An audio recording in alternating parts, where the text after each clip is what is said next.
তো প্রিয় দর্শক, আসুন শুরুতে জেনে নেব আজকের আবহাওয়া সকাল থেকে কেমন থাকবে এবং সারাদিন কোথায় কেমন থাকবে, কোথায় কোথায় ভারী বৃষ্টি, কোন কোন জেলায় হালকা থেকে মাঝারি বৃষ্টি, আর কোথায় কোথায় দমকা হাওয়া বয়ে যাওয়ার সম্ভাবনা রয়েছে। স্যাটেলাইটের মাধ্যমে আমরা দেখতে পাচ্ছি আবহাওয়া দপ্তর থেকে নতুন ভয়ঙ্কর বার্তা প্রকাশ করলো। কলকাতার পার্শ্ববর্তী জেলা উত্তর চব্বিশ পরগনা, দক্ষিণ চব্বিশ পরগনা, হাওড়া, হুগলি, দুই মেদিনীপুরে উত্তরে শীতল বাতাস ক্রমশ প্রবেশ করছে, যার প্রভাবে আজ থেকে কনকনে জাঁকিয়ে ঠান্ডা পড়ার জোরালো সতর্কবার্তা রয়েছে।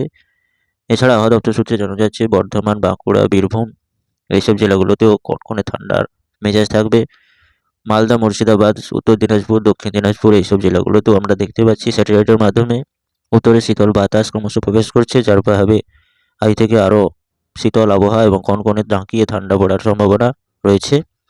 উত্তরবঙ্গে আমরা দেখতে পাচ্ছি উপগ্রহ চিত্রের মাধ্যমে গ্যাংটক, শিলিগুড়ি, আলিপুরদুয়ার, জলপাইগুড়ি এইসব জেলাগুলোতে জাঁকিয়ে ঠান্ডা পড়তে শুরু করেছে এবং আগামী কয়েকদিনের মধ্যে আরও কনকনে ঠান্ডা পড়ার সম্ভাবনা রয়েছে।